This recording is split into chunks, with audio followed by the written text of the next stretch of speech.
What's up, y'all? My name is Devontae, and I sacrificed my time so you don't have to. Honestly, unless something big was gonna break, I actually said to myself, let me be more reserved in my opinion in regards to AEW right now. I went completely tiddlywink tops up out of my fucking mind last Sunday. I admit that. Said some things I probably shouldn't have said, although at the same time, I definitely still believe in the same sentiments, maybe not the same actions, but the same sentiments nonetheless. Was in my feels. But I did say to myself, let's hold off judgment. Let's try to be more clear-minded about this. We're going into Dynamite tonight. Let me see what they're gonna do. I'm almost 90% sure it's gonna be absolute garbage. It's gonna be absolute tomfoolery, and for some reason their fanboys are gonna defend it, and we're gonna be in this never-ending cycle of mediocrity and despair and just complete and utter fucking prosperity of shittiness. I'm already getting to that point already. Okay, so I did say to myself, let's go in with a clear mind. And then, of course, this article drops right here, courtesy of Ringside News as far as giving me the transcript, but it comes from Brian Alvarez of F4W Online, and you know how they are over there. They're staunchly AEW supporters as far as their bias are considered. So, when they say it's trouble in paradise. When AEW debuted, by the way, link is down in the description box below if you want to follow along. When AEW debuted Dynamite on TNT in 2019, it was praised for its logical presentation and progression, especially compared to WWE during the Vince McMahon era. At that time, WWE was frequently criticized for McMahon's habit of tearing up scripts just before showtime and rewriting segments live on air. However, 5 years after their inaugural pay-per-view, AEW is now experiencing its own creative issues. According to Brian Alvarez on the F4W Online message boards, the script for the 2024 Double or Nothing pay-per-view was changed multiple times, leaving talent in the dark until moments before the show. And I quote from Brian, "Tony switched the script on yesterday's pay-per-view multiple times during the afternoon. Most people, not just the wrestlers, have no idea what they're doing until the day of the show, and sometimes not until an hour or so before the show. People are flown to towns and given nothing to do. Others are begged the day before the show to please get to the town so they can do something last minute. He knows what he wants to do for pay-per-views, although this often changes, but as far as week-to-week TV, everything is booked show to show." Continuing, Alvarez notes that wrestlers have noticed the frequent changes and discuss them often. He added that talent are left in the dark often, and that Khan is very hard to get a hold of, comparing AEW to the 2019 version of WWE. And I quote, to further this along, Brian states, I don't know why I said it like that. "For most people, Tony Khan, he's incredibly difficult to get a hold of. In some ways, it legitimately is more like 2019 WWE than it is 2019 AEW, where he was much easier to get a hold of. He had very complex long-term storytelling. Many people had a good idea of what they were doing and where things were going, and often most of the following week's entire Dynamite card was booked and announced before the previous week's Dynamite had even ended. Remember when Excalibur would run down 24 matches in 30 seconds for the following week?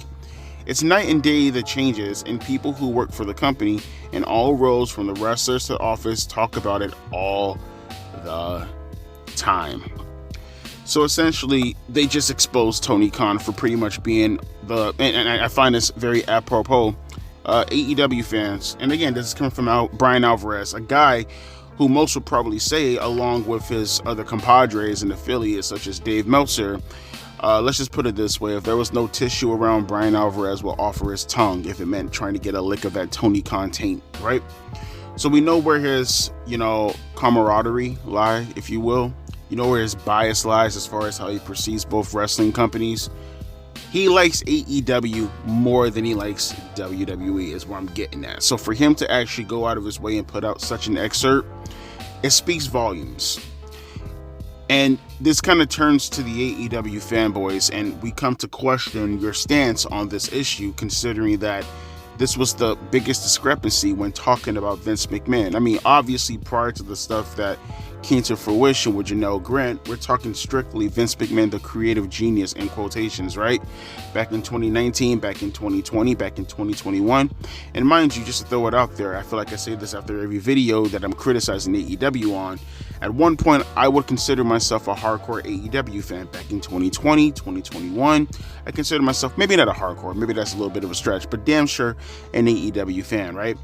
More importantly, going a little bit forward, I absolutely, whether it was Triple H in power, whether it was Tony Khan in power, have always advocated for the dismissal of Vince McMahon in regards to the creative direction of the company. I always felt before the Janelle Grant stuff that Vince McMahon should definitely be somewhere in the office typing in numbers and trying to crunch words or numbers or whatever. Just do the backstage stuff. From a creative standpoint, you lost your touch about 10 years ago, right? I think anybody who says anything otherwise, they're lost in the sauce. They're just as bad as the AEW fanboys, objectively speaking. You don't like to like Triple H, or you don't have to like Triple H or Paul Levesque's booking right now, but there's no way in fucking hell that I'm going to sit back and allow you to lie to me and lie to everybody and say that Vince McMahon had good booking in his own right. No. You can say in comparison to Triple H, that's your prerogative. I don't care. But Vince booking good television, 2018 and 2019 says otherwise. But I digress though.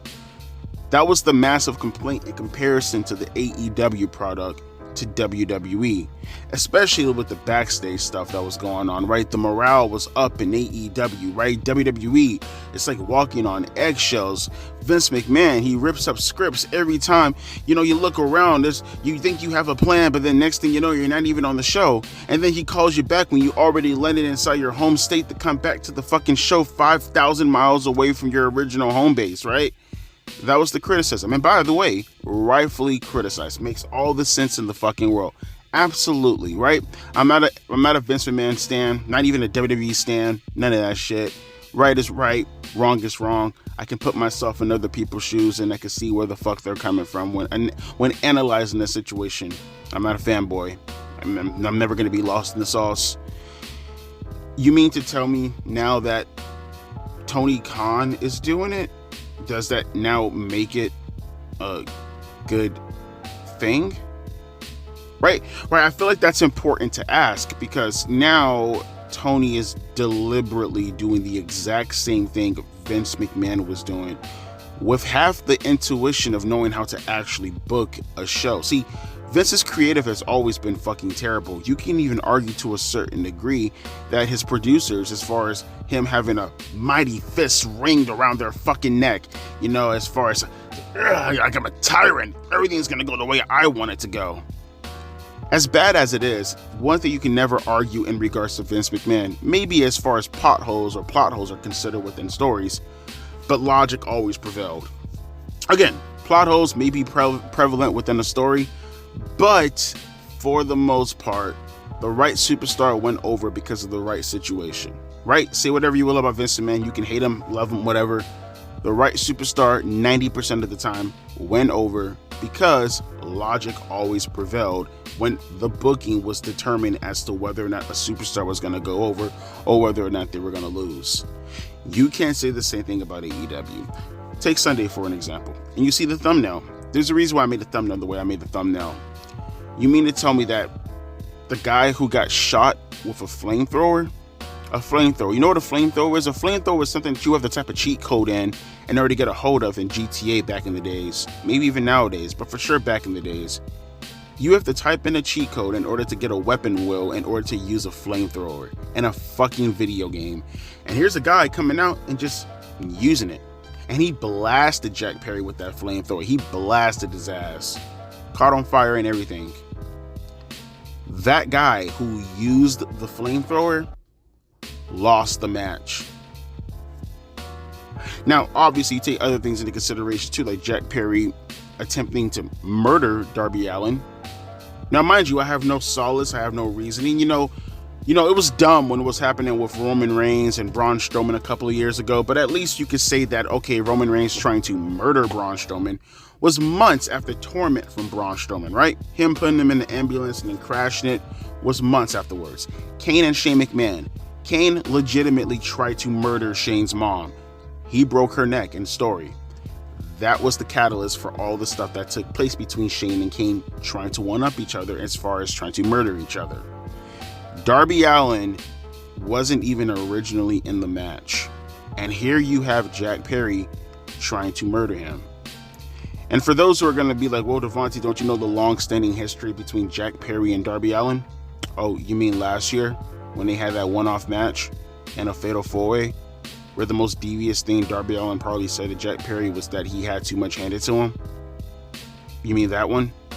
The story that lasted, again, every bit of a month between 4 competitors, which one can even argue Jack Perry had more of an issue with MJF than he did Darby Allin? You mean that story, right?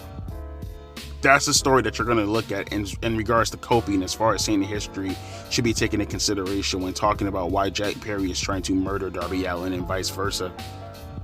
I'm gonna say no. Gonna just say no, a healthy no to that. And even if that happens to be the case, he got shot with a flamethrower and lost. Darby Allin, that is. Jack Perry attempted to run him over. Yeah. So, logic be damned, right? All the matches that we get that make absolutely no sense. Edge just broke his leg, his tibia, if you will, to get more exact, in a steel cage match. Not just any steel cage match, but a steel cage match wrapped in barbed wire. Mind you, him and Malachi Black only have been feuding for every bit of a month and a half, if that, maybe just a month exactly. And yet, Edge is in a steel cage match, battling Malachi Black, which, by the way, he got injured.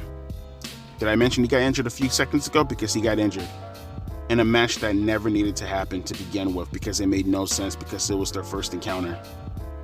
Yeah. Swerve Strickland, the world champion, the guy who has yet to main event one show since being a world champion. Mind you, I don't watch Collision or Rampage, but that'd be even funnier if the only thing he can actually main event as a world champion is Collision and Rampage. What a double slap in the face if that happens to be the case. But I'm gonna go off of my own viability, my viewability, however you like to say, because again, I don't have time to watch all of AEW's fucking content that they don't give me a reason to want to watch. So I'll stick to just the flagship show. I'll keep myself just a tad bit sane, if you don't mind. And from what I've been seeing on Dynamite, the flagship brand that your world champion happens to be the face of, that's what you tell us, he has a main event in one episode of Dynamite. Then you go to the pay-per-view and he didn't even main event that. His first title defense, nope. Mind you, this is all coming off the heels of him just having a random match with some throwaway talent rather than him cutting a promo and, maybe exclaiming a little bit as far as his feelings in regards to being the first black world champion that you yourself harped on. That's not me harping on it. I don't give a shit whether or not he's black, purple, gray, yellow. I don't give a shit. But you harped on that. So maybe give him a microphone to exclaim those feelings. But instead you throw him in there with Kyle fucking Fletcher as a first match. That's your idea to get over your so-called face of the company. Mercedes Moné. Willow Nightingale got more time, got more impressions in regards to how you actually dealt with them. The booking of it, if you were not paying attention to what belt Willow was holding, you would have probably thought that this was for the main women's title. That's how good you booked them in comparison to Toni Storm, who is your women's champion. And you make the argument that Mercedes Moné is involved in all this, then why didn't you just take the belt off of Toni Storm and then give it to Willow Nightingale? And then maybe you could have did something prominent with Toni Storm that didn't involve either belt, and you gave her a personal feud to engage with. And then you take the TBS championship, and then you could do whatever you want to do with it, right? That would have been 3 matches. You had Orange Cassidy on that card with fucking Trent Beretta that you blew off already on a random episode of Dynamite. You had the fucking trios match that could have been on fucking Rampage for all we cared. You could have easily had another match with Toni Storm, having to deal with a personal feud, get that over, put the women's championship on Willow Nightingale, and Willow and Sasha could have had a match for it, and then Sasha right about now could be your women's champion. But instead, you take the mid-card belt, and not only do you spend money to the degree that Mercedes Moné is the highest spent talent, and as far as women is considered, she has the highest contract in all of professional wrestling in regards to the women, right? As far as the talent is considered. And you decide to put the equivalent of the Intercontinental Championship on there. Now, I'm not comparing the two. God knows I'm not comparing the two. But can you imagine, for an example, Hulk Hogan going into WCW, and your idea of putting over Hulk Hogan is giving him the United States Championship? Does that make any sense to you? You're putting over Hulk Hogan and you're giving him the United States Championship.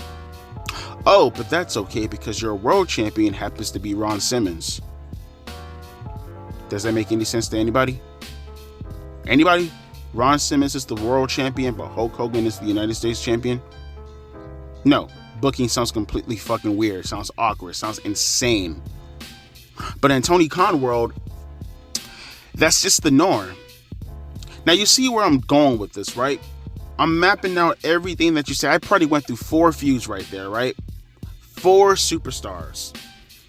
And I mapped out everything that you're seeing right there, and the booking is horrific. He is booking on the fly, and this is how he decides to book on the fly. This is your man's AEW fanboys.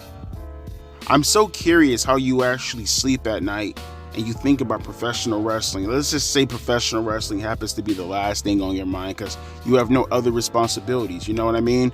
You know, when your mom cooks all your meals and, you know, your mom makes sure that you're tucked in bed and your dad is not around so he can't instill any kind of responsibility within you, can't instill what kind of fear inside you.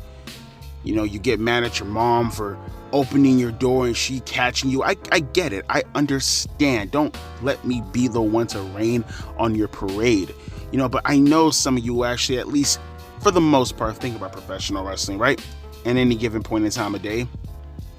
Do you actually think the things that you say when you come to defense for AEW makes any sense whatsoever? You can play the whataboutism game all you want to in regards to WWE, because I'll be the first one to concede that.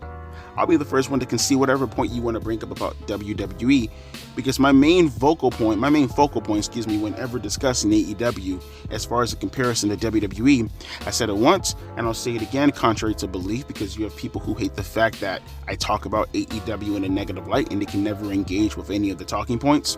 Contrary to belief, I want AEW to do fantastically well. I want them to get all the money in the world. I want them to have the best talent in the world. I want them to go head up with WWE and give them a run for their fucking money. That way we can get 2 healthy wrestling promotions and I can have more content, if anything else, right? Them doing well benefits me. Them doing negative also benefits me. I'm not stupid, but to a lesser degree, only because there's only so much you can get out of talking about the negatives in regards to a wrestling company. When they do positive and they consistently do positive, there's more you can milk out of that content. So as a YouTuber, I say that I want both companies to do well so I have more to talk about, right? Especially if you do it throughout the card, because that means multiple videos. I can have the pickings of my choosings, right? It's a menu, it's a buffet, and we have over 100 items, and I can pick which fucking thing I want to talk about and get more than my average viewership number, right? Hell, maybe if it's even that good, I don't have to go blue all the goddamn time. Hell, maybe I can even monetize my channel at one point if I even give a damn, right? My point being is it benefits everybody. It benefits me as a YouTuber and it benefits me as a professional wrestling fan, because who the fuck doesn't want to see good professional wrestling? But that's not the case. It's never the case. And then AEW fanboys, they make excuses for the content that we get in AEW. It makes absolutely no sense whatsoever. It's cliche booking in regards to the actual superstars and the production and the producing of the matches in themselves. They lack storytelling for the most part, and for the stories that they do attempt to tell, it just does not elicit the appropriate response, because 9 times out of 10 you started it on the wrong foot because you have no clue what the fuck you're doing. That's why it's easier to just throw out talents and have 3-hour fuck fest fights, finishes, fight fits, 450 splash, 3 tables, barbed wire, power drivers, all that other shit. It's easier to produce a New Japan Pro Wrestling match on your AEW programming versus actually giving us legitimate good television. It's easier to do that. I get it. Less money spent, less time spent. You know, you need your time to go do your your little Colombian white best friend, am I right? Get this man out of the company. I've been saying this for the longest. I get that he owns AEW, and there's realistically nothing you can do about that. They don't have a board of directors. They're a private company. They are not beholden to any shareholders.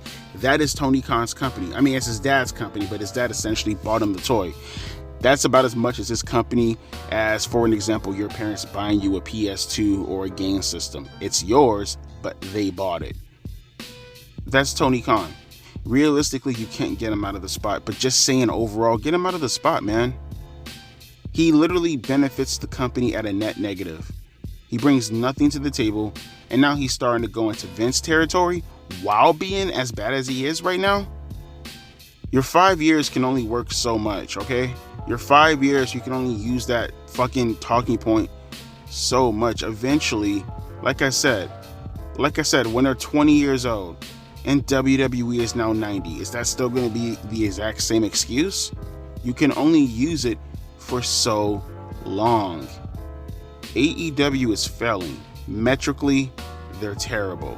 Anything in regards to their actual reaction from their audience, null and void. The people who pack the arenas, not there.